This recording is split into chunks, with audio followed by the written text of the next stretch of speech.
Hello everyone, and once again welcome in my channel for political science.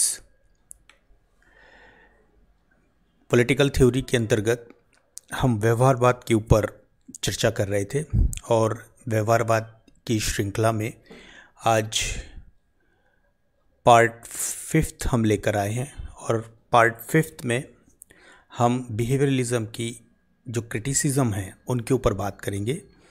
क्या क्या कमियां व्यवहारवाद में निकल कर आती हैं, इन चीज़ों को देखने की और समझने की कोशिश करेंगे, क्योंकि आप सभी को विदित है कि व्यवहारवाद सामाजिक विज्ञानों के साथ साथ राजनीति विज्ञान में द्वितीय विश्व युद्ध के पश्चात हमें देखने को मिलता है। और उस समय जो व्यवहारवादी क्रांति हमें देखने को मिलती है और जिसका एकमात्र लक्ष्य था कि सामाजिक विज्ञानों को प्राकृतिक विज्ञानों के समकक्ष वैज्ञानिक सिद्धांतों से लैस करना, किंतु आज 65 से 70 साल के बाद भी हम कुछ गिने हुए वैज्ञानिक स्तर के सिद्धांत सामाजिक विज्ञानों में देख पाते हैं। और अगर राजनीति विज्ञान की बात करें तो इसमें हमें बमुश्किल कुछ ही सिद्धांत ऐसे हैं जिनको कि हम उस कसौटी पर जिसकी आकांक्षा और जिसका स्वप्न व्यवहारवादियों ने देखा था, उस आधार पर उनको वैज्ञानिक होने का एक स्वीकार्यता दे सकते हैं। तो ऐसे कुछ ही सिद्धांत हैं। तो कुल मिलाकर बात यह है कि कहीं ना कहीं व्यवहारवादी जो क्रांति थी उसमें कुछ ना कुछ कमियां थी। प्राकृतिक विज्ञान बनने की होड़ में राजनीति विज्ञान ने व्यवहारवाद को अपना तो लिया था, किंतु क्या राजनीति विज्ञान की विषय वस्तु उस तरह की थी कि वो प्राकृतिक विज्ञानों की श्रेणी के वैज्ञानिक सिद्धांतों से इस विषय को लैस कर पाएं? तो ये एक बड़ा प्रश्न था और समय ने इसका उत्तर दे दिया है कि हम उस स्तर के वैज्ञानिक सिद्धांत निश्चित रूप से नहीं बना सकते जिस तरह के वैज्ञानिक सिद्धांत हमें प्राकृतिक विज्ञानों में देखने को मिलते हैं। हाँ, संभावनाओं के विज्ञान के रूप में निश्चित रूप से हमें राजनीति विज्ञान में कई सारे सिद्धांत देखने को मिलते हैं। तो यहाँ पर प्रस्तुत वीडियो व्याख्यान का उद्देश्य यही है कि व्यवहारवादी क्रांति, जिसको कि बड़े जोर शोर से द्वितीय विश्व युद्ध के बाद से प्रारंभ किया गया, उसमें क्या क्या कमियां थीं और उसकी आलोचना किन आधारों पर की जा सकती है, इसके बारे में आज हम बात करेंगे। और ये व्यवहारवाद की हमारे वीडियो व्याख्यान की श्रृंखला में 5वां वीडियो व्याख्यान है और इसके बाद हम सुधार आंदोलन के रूप में उत्तर व्यवहारवाद के ऊपर अगले वीडियो व्याख्यान में चर्चा करेंगे। तो आइए चलिए शुरुआत करते हैं, देखते हैं उन आधारों को जिन आधारों पर व्यवहारवाद की आलोचना की जाती है। इसमें कुल मिलाकर 10 बिंदु हमने यहाँ पर अंकित किए हैं। पहला बिंदु आपके सामने है अत्यधिक शब्द का श्रृंगार या शब्द आडंबर भी इसको कहा जा सकता है। दूसरा है राजनीतिक व्यवहार की धारणा गलत। तीसरा है विशुद्ध विज्ञान संभव नहीं, प्योर साइंस इज इम्पॉसिबल। चौथा है पद्धतियों पर अत्यधिक बल। पांचवा है मूल्य निरपेक्षता मुश्किल है या लगभग असंभव है। छठा व्ययकारी पद्धति यानी कि बहुत अधिक खर्चीली पद्धति है। अन्य पद्धतियों के महत्व को नकारना। और आठवां है सूक्ष्म अध्ययनों के निष्कर्ष को वृत्त पर लागू करना समस्यात्मक है। नौवां है नीति निर्धारण के परिप्रेक्ष्य में। और 10वां और जो अंतिम बिंदु है जो यहाँ पर हमने लिखा है कि परिमाणात्मक या संख्यात्मक पद्धति से मानव स्वभाव का मापन नहीं हो सकता। तो ये 10 बिंदुओं के आधार पर हम व्यवहारवाद की कमियों को देखने की कोशिश करेंगे और उसकी क्या क्या आलोचना की जा सकती है, क्या क्या उसमें कमियां हैं, उसको देखने की कोशिश करते हैं और समझने की कोशिश करते हैं। बिंदुवार हम चर्चा करेंगे अगले स्लाइड्स में। सबसे पहले बात करेंगे अत्यधिक शब्द श्रृंगार, या कई पुस्तकों में अत्यधिक शब्द आडंबर भी लिखा हुआ है। कोई भी हेडिंग का प्रयोग आप कर सकते हैं, उससे कोई फर्क नहीं पड़ने वाला है। कुल मिलाकर समझने वाली बात यह है कि व्यवहारवादी क्रांति के द्वारा कई सारी नई शब्दावली, नए संकल्प, काफ़ी सारी जटिल शब्दावली को अपनाया गया, जिससे कि ऐसा प्रतीत हो कि हम वैज्ञानिक सिद्धांतों की ओर बढ़ रहे हैं। और अंततः ये परिणाम निकल कर आया कि हमारे पास इतनी सारी शब्दावलियाँ थीं, किंतु उनका अर्थ स्पष्ट नहीं था। उनमें भी मतभेद हमें दिखाई देते हैं। बहुत सारे नए कॉन्सेप्ट राजनीति विज्ञान में व्यवहारवादी क्रांति के द्वारा अपनाए गए। कई सारे अन्य विषयों से भी संकल्पनाओं को, सिद्धांतों को लिया गया और उनको राजनीति में पिरोकर राजनीतिक संदर्भों में भी उनकी व्याख्या की गई। तो इस तरह से हम ये देखते हैं कि राजनीति विज्ञान में इतने सारे नई शब्दावली, संकल्पनाएं, परिभाषाओं व्यवहारवादी क्रांति के अंतर्गत हमें देखने को मिलती हैं। तो आलोचना के आधार पर यह कहा जाता है कि राजनीति विज्ञान की जो एक सुलभता थी, एक आसानी से ग्रह होने वाला जो विषय था, कहीं ना कहीं वो अत्यधिक शब्दों के कारण उसकी जो मौलिक आत्मा थी, जो एक उसका दार्शनिक पक्ष था, जो आदर्शात्मक पक्ष था, कहीं ना कहीं वो दब कर रह गया। शब्दों का बोझ, साइंस बनने की जो होड़ थी, उसमें बहुत सारी नई नई शब्दों का आविष्कार कर लिया गया, उन्हें गढ़ लिया गया, अन्य विषयों से उधार लेकर उनको राजनीतिक विज्ञान के परिप्रेक्ष्य में प्रयोग में लाया गया, जिसका परिणाम ये निकला कि राजनीति विज्ञान अत्यधिक शब्द आडंबर से, उसके बोझ से दब गया। इसी को डॉक्टर एस.पी. वर्मा अपने शब्दों में कहते हैं कि तटस्थता और निष्पक्षता प्राप्त करने के लिए अनुभववादी सिद्धियों ने नया उलझाने वाला और फुअड़ शब्दजाल आविष्कृत कर लिया है।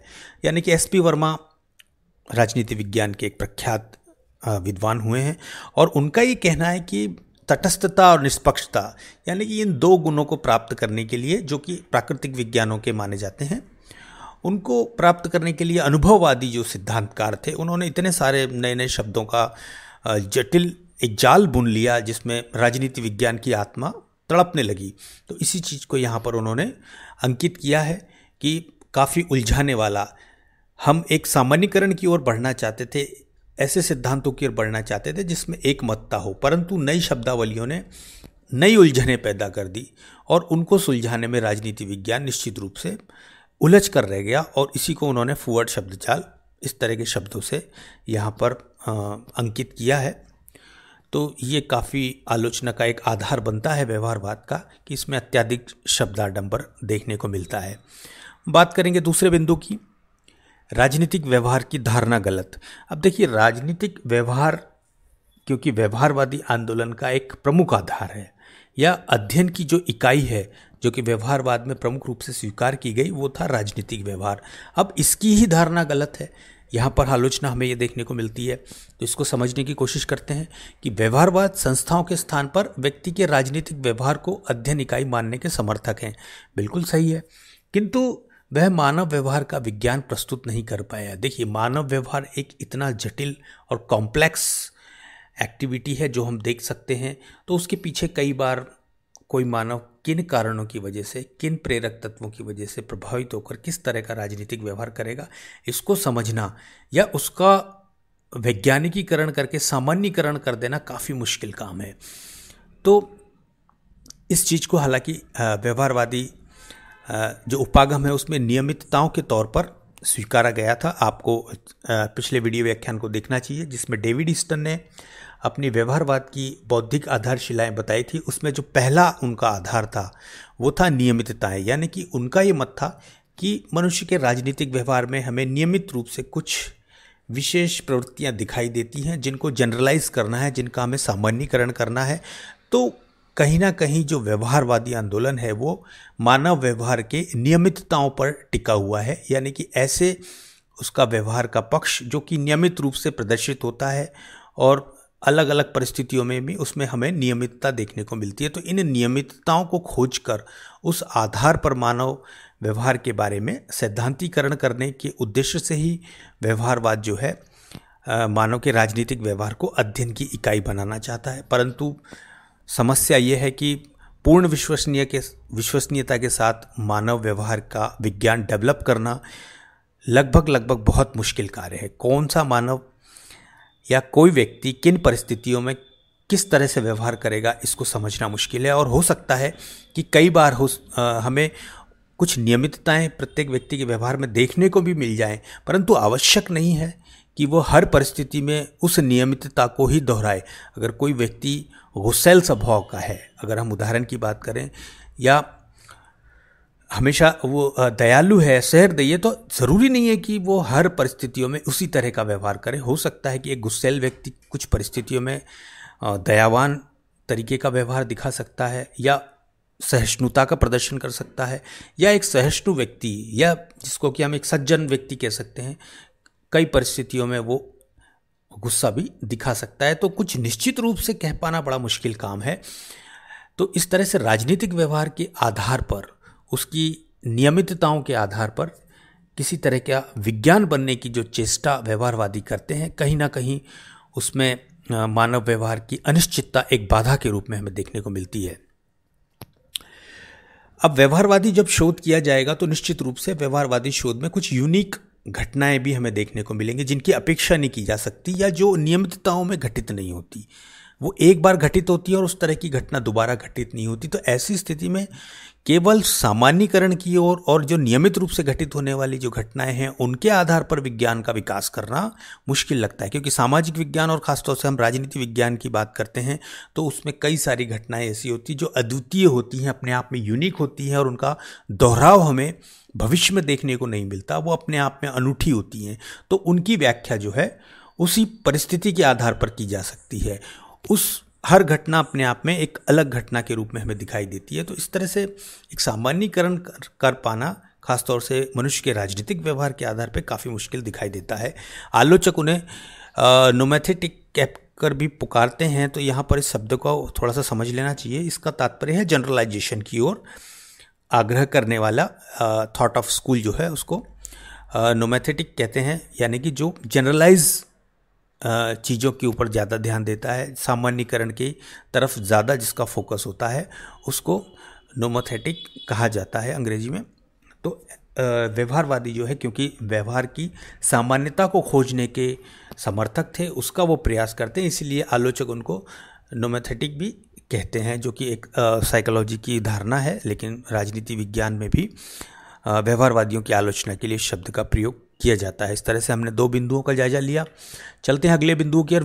विशुद्ध विज्ञान संभव नहीं है। जी हाँ, व्यवहारवादी अध्ययन में हमने देखा कि व्यवहारवादियों का उद्देश्य था कि राजनीति विज्ञान के एक विशुद्ध प्योर साइंस की कल्पना उनकी थी। वो राजनीति विज्ञान को एक प्योर साइंस का दर्जा देना चाहते थे, और उस कारण और उस हेतु उन्होंने वैज्ञानिक स्तर के सिद्धांतों के निर्माण के लिए एक मुहिम छेड़ रखी थी। किंतु यहाँ समझना ये ज़रूरी हो जाता है कि राजनीति विज्ञान प्राकृतिक विज्ञानों से काफ़ी भिन्नता रखता है। दोनों के तथ्यों में भी काफ़ी अंतर होता है। जो सब्जेक्ट कंटेंट होता है, जो विषय वस्तु होती है, उसमें काफ़ी अंतर होता है। राजनीति विज्ञान के तथ्य प्राकृतिक विज्ञान की तुलना में अधिक जटिल, संवेदनशील और परिवर्तनशील होते हैं, और ना तो उनका हम मापन कर सकते हैं और ना ही सत्यापन। तो इस कारण राजनीति विज्ञान भौतिक विज्ञानों के स्तर तक जा पाने में सक्षम नहीं है, क्योंकि यहाँ पर सब्जेक्ट कंटेंट का डिफरेंस है। प्राकृतिक विज्ञान जिस चीज़ का अध्ययन करते हैं वो निर्जीव वस्तुएं हैं, उनमें अपनी कोई विवेकशीलता, अपनी कोई बुद्धिमत्ता, अपना कोई चिंतन या परिस्थितियों के अनुरूप व्यवहार परिवर्तन या गुणधर्म परिवर्तन हमें देखने को नहीं मिलता। किंतु मानव के संदर्भ में या उसके व्यवहार के संदर्भ में हम निश्चित रूप से प्राकृतिक विज्ञानों के विषय वस्तु की तरह उसको डील नहीं कर सकते। कहीं ना कहीं हमें काफ़ी मुश्किल उसमें आएगी, क्योंकि कई बार ये देखा गया कि आप जैसे व्यवहारवादी क्रांति के जो समर्थक है वो कहते हैं कि साक्षात्कार की पद्धति का प्रयोग किया जाए, प्रश्नावली की शब्दति का प्रयोग किया जाए। लेकिन कई बार हमें देखने को ये मिलता है कि साक्षात्कार की पद्धति भी हमें वास्तविक तथ्यों से परिचित नहीं करवाती। कई बार साक्षात्कार लेने वाले व्यक्ति के कारण भी साक्षात्कार देने वाले व्यक्ति के तथ्यों का उद्घाटन बदल जाता है, वो कुछ और बातें कह सकता है। तो निश्चित रूप से यहाँ पर इस चीज़ को समझना बहुत ज़रूरी है कि प्राकृतिक विज्ञान और सामाजिक विज्ञानों की जो विषय वस्तु है उसमें काफ़ी अंतर है, और इस अंतर के कारण विशुद्ध विज्ञान की श्रेणी तक पहुँच पाना सामाजिक विज्ञानों के लिए मुश्किल है।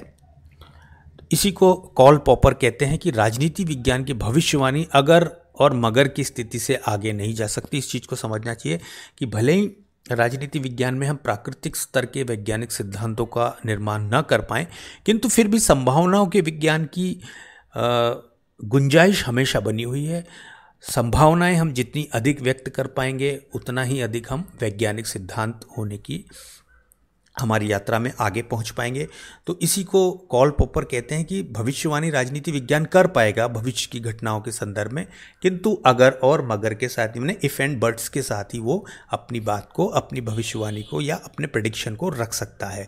100% श्योरिटी के साथ में राजनीति विज्ञान भविष्यवाणी करने में सक्षम नहीं है, क्योंकि इसका अगर हम उदाहरण की बात करें तो जो भूगोल है या जो भौगोलिक घटनाएं हैं उनकी निश्चित भविष्यवाणी की जा सकती है कि किस तिथि को चंद्र ग्रहण होगा या किस तिथि को सूर्य ग्रहण होगा। लेकिन राजनीति विज्ञान के अंतर्गत कौन सा दल चुनाव में विजय प्राप्त करेगा, कितनी सीटें वो लाएगा, इसकी निश्चिततापूर्वक भविष्यवाणी करना संभव नहीं है। और ये हम कई सारे चुनाव सर्वेक्षणों में देख भी चुके हैं कि 100% श्योरिटी के साथ में कुछ भी नहीं कहा जा सकता। ये अनिश्चितताओं का विज्ञान है। इस चीज़ को हमें यहाँ पर स्पष्ट रूप से समझ लेना चाहिए। बात करेंगे चौथे बिंदुओं की, पद्धतियों पर अत्यधिक बल। देखिए, व्यवहारवादी मुख्यतः तथ्यों और आंकड़ों के खेल में इतने व्यस्त हो जाते हैं कि व्यवहारिक और महत्वपूर्ण तथ्यों को भुला देते हैं। इस चीज़ को समझना चाहिए कि परंपरागत राजनीति विज्ञान की जो अध्ययन पद्धतियाँ थी उसकी आलोचना के आधार पर, उनकी कमियों के आधार पर ही व्यवहारवादी आंदोलन जो है अपनी कुछ नई पद्धतियों के साथ अपने आप को प्रस्तुत करता है, जिसमें सर्वेक्षण है, गणितीय मॉडल है, प्रश्नावली है, साक्षात्कार है और भी कई सारी पद्धतियों का हम नाम यहाँ पर ले सकते हैं। किंतु ये सारी की सारी जो पद्धतियाँ हैं, तो व्यवहारवाद पद्धतियों में इतना खोकर रह गया है कि वास्तविक रूप से किस समस्या के साथ उसको डील करना है या किस चीज़ पर अनुसंधान करना है वो कहीं ना कहीं परे हट जाता है। जो मौलिक समस्या है उससे अनुसंधान कहीं ना कहीं विरक्त हो जाता है। इसका कारण यहाँ पर यह है कि ये व्यवहारवादी जो है अत्यधिक पद्धतियों पर बल देते हैं, प्रोसीजर्स पर बहुत ज़्यादा प्रेशर और एम्फेसाइज वो करते हैं। तो ऐसी स्थिति में जो मूल समस्या है, जो अनुसंधान का जो मूल उद्देश्य है, कहीं ना कहीं उससे अध्ययनकर्ता भटक जाता है। तो इसी चीज़ को यहाँ पर आलोचना के रूप में रखा गया है कि व्यवहारवादी पद्धतियों पर अत्यधिक बल देते हैं।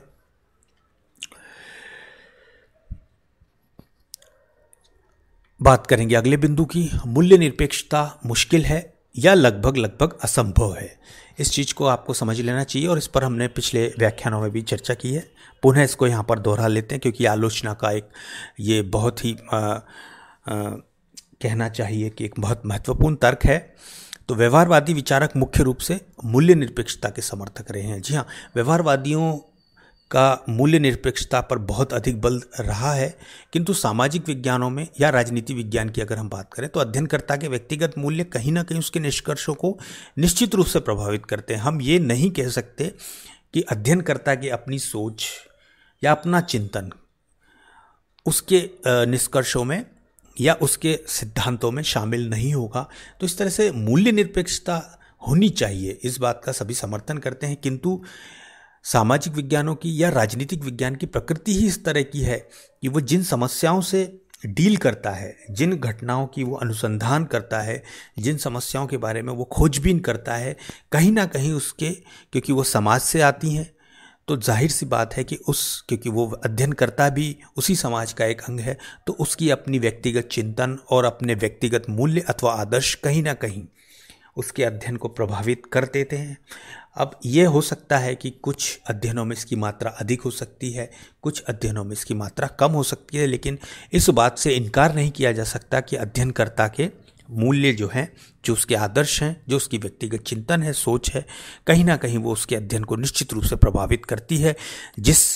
मान लीजिए, इसको उदाहरण के रूप में अगर हम समझना चाहें तो किसी भी अंतर्राष्ट्रीय घटना या अंतर्राष्ट्रीय संबंध में कोई अध्ययनकर्ता अपना अध्ययन करता है तो निश्चित रूप से वो भारत की पॉलिसी को लेकर कहीं ना कहीं उसकी आलोचना की धार उतनी नहीं होगी जितनी कि वो किसी अन्य राष्ट्र की आलोचना वो करेगा। तो जाहिर सी बात है कि हम, क्योंकि हमारे देश के नागरिक हैं और एक राष्ट्रवाद की जो भावना है जो कि एक नागरिक को अपने राष्ट्र से उसे जोड़े रखती है, तो जाहिर सी बात है कि ये जो उसका आदर्शवादिता है, अपने आप को, अपने राष्ट्र को, अपने देश को अच्छा मानने की जो भावना है कहीं ना कहीं उसके अध्ययन को निश्चित रूप से प्रभावित करती है। और ये बड़ी आसानी से देखा जा सकता है कि किसी एक घटना के संदर्भ में जब अलग अलग देशों के अध्येता अलग अलग तरीके के अध्ययन करते हैं तो उनके जो निष्कर्ष होते हैं वो काफ़ी भिन्नता लिए हुए हमें दिखाई देते हैं। अगर उदाहरण की अगर बात करें तो अंतर्राष्ट्रीय क्षेत्र में जलवायु परिवर्तन के ऊपर भिन्न भिन्न देशों के द्वारा कई तरीके से अध्ययन किए जाते हैं, और जिसमें खास तौर से जलवायु परिवर्तन के लिए कौन सा राष्ट्र अधिक जिम्मेदार है, जब इस चीज़ की चर्चा की जाती है तो निश्चित रूप से विकासशील देश विकसित राष्ट्रों को इसके लिए जिम्मेदार मानते हैं, और विकसित राष्ट्र भारत और चीन जैसे विकासशील देश जिसकी जनसंख्या बहुत अधिक है, इन देशों को जलवायु परिवर्तन में इसके लिए भी दोषी उसको मानते हैं, और ये उम्मीद करते हैं अमेरिका जैसे राष्ट्र खास तौर से कि भारत और चीन जो है अपने नागरिकों के विकास को थोड़ा सा कम करके जो है ग्रीन हाउस गैसेस जो कि जलवायु परिवर्तन में अपनी योगदान देती हैं उनको कम से कम उनका प्रयोग करें, या कम से कम वो वातावरण में निकले, इस तरह के टेक्नोलॉजी का प्रयोग करें। और साथ साथ वो टेक्नोलॉजी और फाइनेंशियल मदद देने को भी तैयार नहीं है, तो विषय अलग हो जाएगा, उस पर कभी और चर्चा करेंगे। तो इस तरह से हम देखते हैं कि एक समस्या या परिघटना के प्रति अलग अलग अध्येताओं के द्वारा अलग अलग निष्कर्ष निकाल लिए जाते हैं। उसका कारण ये है क्योंकि व्यक्तिगत मूल्य कहीं ना कहीं उस अध्ययन को या उस निष्कर्ष को प्रभावित करते हैं। इसी चीज़ को लियो स्ट्रॉस जो कि परंपरावादी माने जाते हैं, भले ही वो कालखंड के दृष्टिकोण से आधुनिक हों, लेकिन उनके जो उपागम है, उनका जो दृष्टिकोण है, वो उसमें परंपरागत पद्धतियों या परंपरागत राजनीति विज्ञान का प्रभाव हमें अधिक देखने को मिलता है। वो कहते हैं कि मूल्य निरपेक्षता का परिणाम गटर की विजय ही हो सकता है, और यही हुआ भी। काफ़ी व्यंग्यात्मक उनका ये वाक्य है। तो ये एक मूल्य निरपेक्षता की जो उम्मीद व्यवहारवादी क्रांति करते थे, कहीं ना कहीं उसमें हमें कंप्रोमाइज़ देखने को मिलता है, और इस तरह के अध्ययन पूरी तरह से मूल्य निरपेक्ष हों ऐसा संभव नहीं है। कहीं ना कहीं अध्येताओं के निश्चित रूप से उसमें, क्योंकि वो भी व्यक्ति हैं और जिन चीज़ों का अध्ययन किया जा रहा है उसका कंटेंट, उसकी विषय वस्तु भी मानव और उसका व्यवहार है, तो निश्चित रूप से अध्ययन में पूर्ण रूप से 100% मूल्य निरपेक्षता ला पाना मुश्किल है या लगभग असंभव है। चलते हैं अगले बिंदु की ओर, व्ययकारी पद्धति, खर्चीली पद्धति।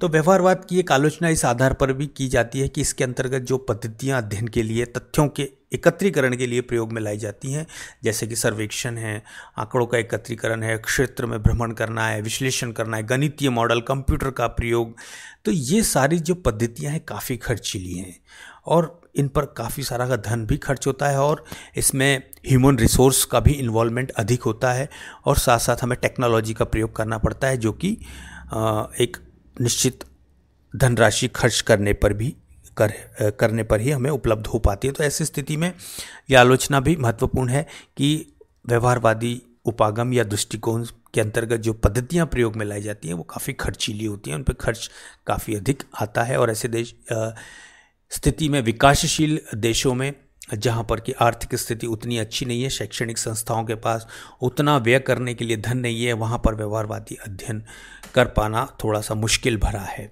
तो ये आलोचना भी अपने आप में काफ़ी वजन रखती है। बात करेंगे 7वें नंबर की आलोचना की कि अन्य पद्धतियों के महत्व को नकारना। देखिए, व्यवहारवाद जो है परंपरागत राजनीति विज्ञान के आधार पर, उसकी आलोचना के आधार पर खड़ा हुआ था, तो जाहिर सी बात है उसके अंतर्गत जो पद्धतियां प्रयोग में लाई गई थी उनकी काफ़ी आलोचना व्यवहारवादियों के द्वारा की गई थी, जिसको हमने पिछले व्याख्यानों में भी देखा है।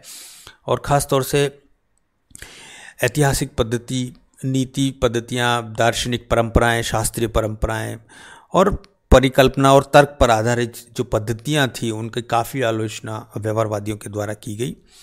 तो इस तरह से ये कहना कि ये पद्धतियाँ बिल्कुल बेकार हैं या इनका प्रयोग नहीं किया जाना चाहिए, निश्चित रूप से उचित जान नहीं पड़ती। तो इस आलोचना में भी काफ़ी वजन है, क्योंकि ऐतिहासिक रूप से किसी संस्था का या किसी परिघटना या किसी राष्ट्र का अध्ययन करना निश्चित रूप से हमें उसके वर्तमान और भविष्य के साथ कनेक्ट करने में काफ़ी सहायक होता है।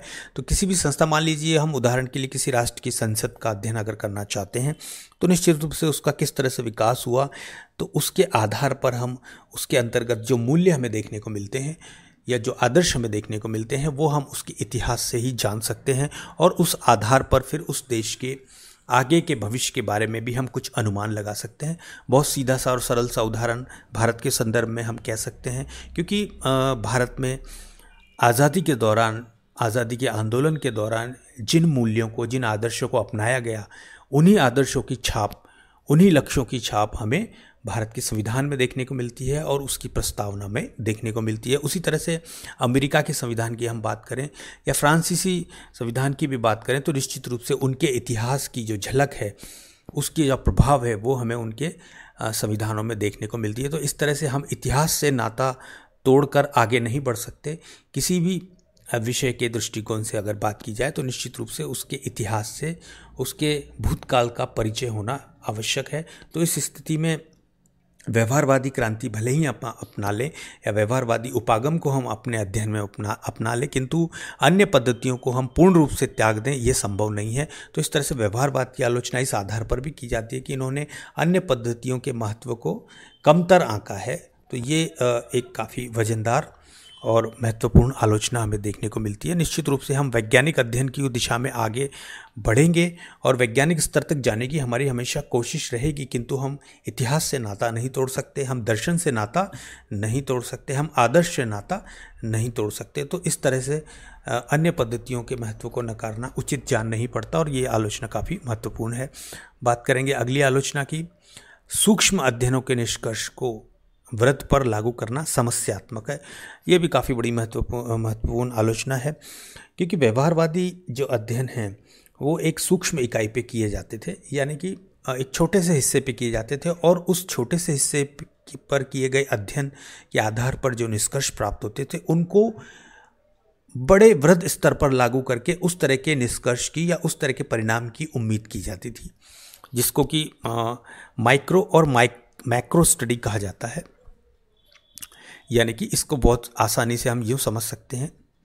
मान लीजिए एक कुकर में आप चावल पकाते हैं, तो चावल पके या नहीं पके इस चीज़ की जांच के लिए हम उसमें से कुछ चावलों को निकाल कर उसकी जांच करते हैं और उस आधार पर हम अनुमान लगा लेते हैं कि हाँ, सारे चावल पक गए।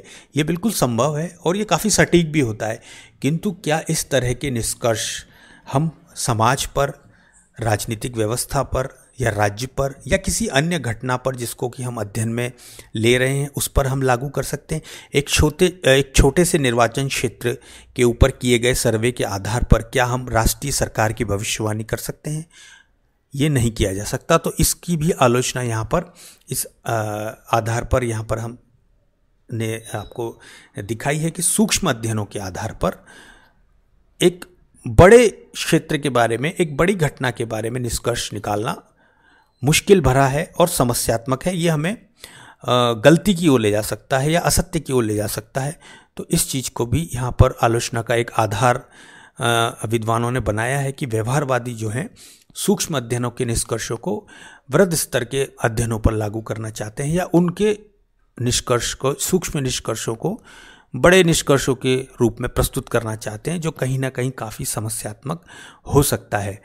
तो इस चीज़ को आसानी से समझा जा सकता है क्योंकि हमने जो बात की उदाहरण दिया चावलों का, तो वो एक निर्जीव चीज़ है और एक समान परिस्थितियों में वो क्रिया होती है, किंतु आप इसको इस तरह से समझ सकते हैं क्योंकि समाज एक बड़ी इकाई है, उसके अंतर्गत भिन्न भिन्न तरह के व्यक्ति हैं, भिन्न भिन्न परिस्थितियां हैं। तो एक छोटे से एरिया के ऊपर किए गए अध्ययन को आप पूरे राष्ट्र पर या सार्वभौमिक रूप से उसको लागू नहीं कर सकते। इस चीज़ को आपको समझना चाहिए। तो ये काफ़ी महत्वपूर्ण आलोचना है व्यवहारवाद की कि सूक्ष्म अध्ययनों को बड़ों पर, वृहद निष्कर्षों पर भी लागू कर दिया जाता है, जो काफ़ी समस्यात्मक आगे चलकर हो सकता है। जिसका उदाहरण हमने दिया, मान लीजिए किसी छोटे से निर्वाचन क्षेत्र या 1, 2, 3, 4 निर्वाचन क्षेत्रों का आप अध्ययन करके वहाँ पर कोई निष्कर्ष प्राप्त करें और उस आधार पर ये भविष्यवाणी कर दें कि केंद्र में इस पार्टी की सरकार बनने वाली है, तो निश्चित रूप से ये कितना वैज्ञानिक होगा ये समझा जा सकता है। ये काफ़ी अनिश्चिततापूर्ण स्थिति होगी। तो इस तरह से इन अध्ययनों को जो है, इस तरह के अध्ययनों को जो कि व्यवहारवादी जिनका समर्थन करते हैं, आलोचना का एक आधार यहाँ पर हमें देखने को मिलता है। बात करेंगे अगले बिंदु की कि नीति निर्धारण के परिप्रेक्ष्य में। तो व्यवहारवादी निष्कर्षों को नीति निर्धारण के संदर्भ में जब भी देखा जाता है तो कई सारी कमियां निकल कर आती हैं। पॉलिसी मेकिंग के लिए व्यवहारवादी अध्ययनों को बिल्कुल आंख बंद करके स्वीकार किया जाना काफ़ी मुश्किल भरा हो सकता है और ऐसी स्थिति में कई बार निर्णय गलत भी हो सकते हैं। तो इस तरह से काफ़ी सारे गुणात्मक अध्ययनों की भी आवश्यकता होती है। केवल क्वांटिटेटिव एनालिसिस या संख्यात्मक अध्ययन जो है कई बार हमें सही चित्र को उपलब्ध नहीं करा पाते और ऐसी स्थिति में कई बार गलत डिसीजन होने की संभावना भी रहती है और इसलिए नीतिगत निर्णय लेते वक्त हर तरह के दृष्टिकोण को सामने रखा जाना चाहिए। तो इस आधार पर हम एक आलोचना यहाँ पर हमने अंकित की है कि नीति निर्धारण के परिप्रेक्ष्य में व्यवहारवादी आंदोलनों की उपयोगिता, व्यवहारवादी अध्ययनों की उपयोगिता सीमित ही होती है।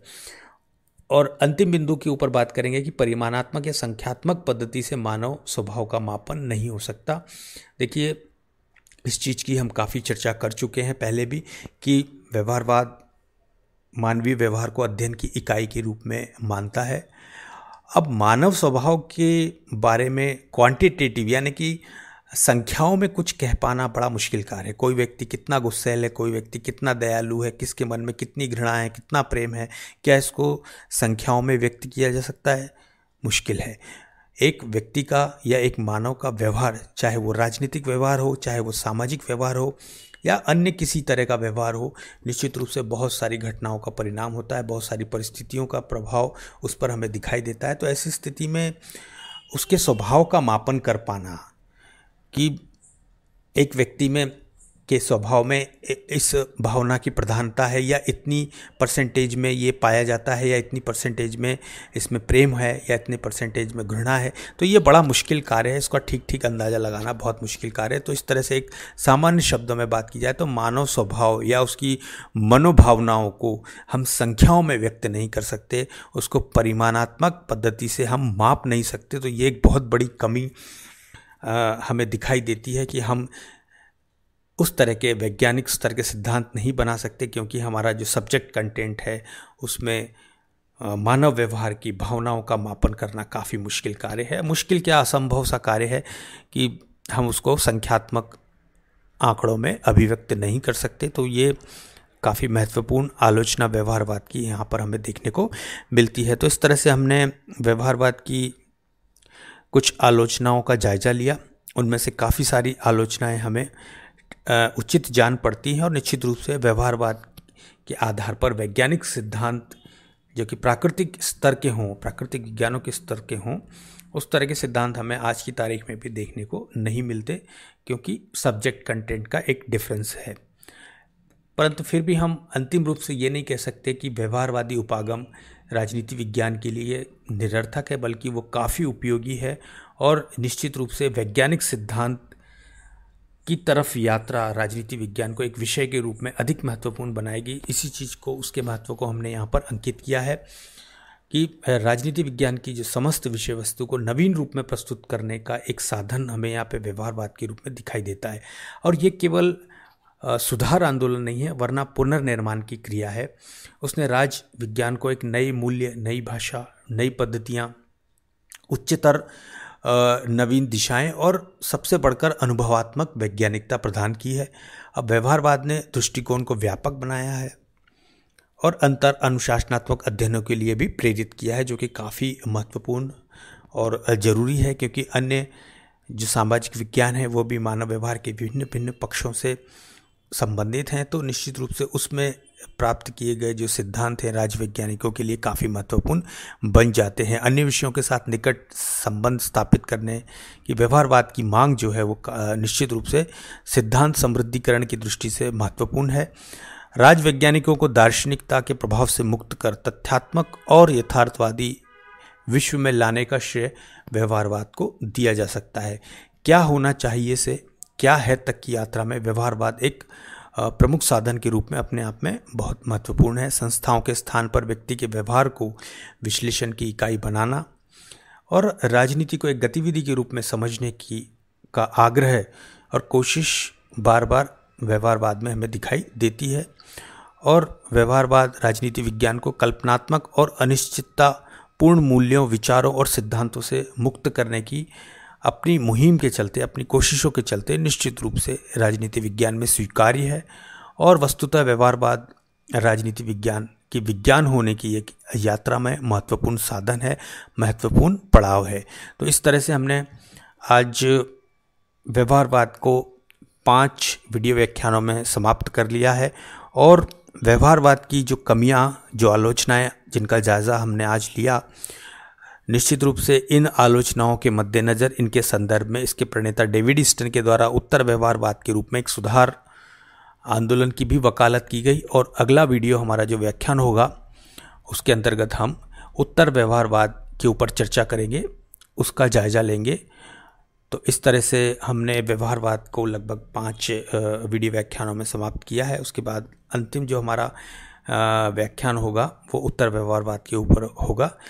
आपका वीडियो देखने के लिए बहुत बहुत धन्यवाद। कोई सुझाव हो, आपके कोई प्रश्न हो तो यूट्यूब चैनल के इस वीडियो के नीचे कमेंट बॉक्स में आप लिख सकते हैं और हमारी तरफ से पूरा प्रयास किया जाएगा कि उन प्रश्नों का उत्तर आपको उपलब्ध कराया जाए। वीडियो में बने रहने के लिए बहुत बहुत धन्यवाद।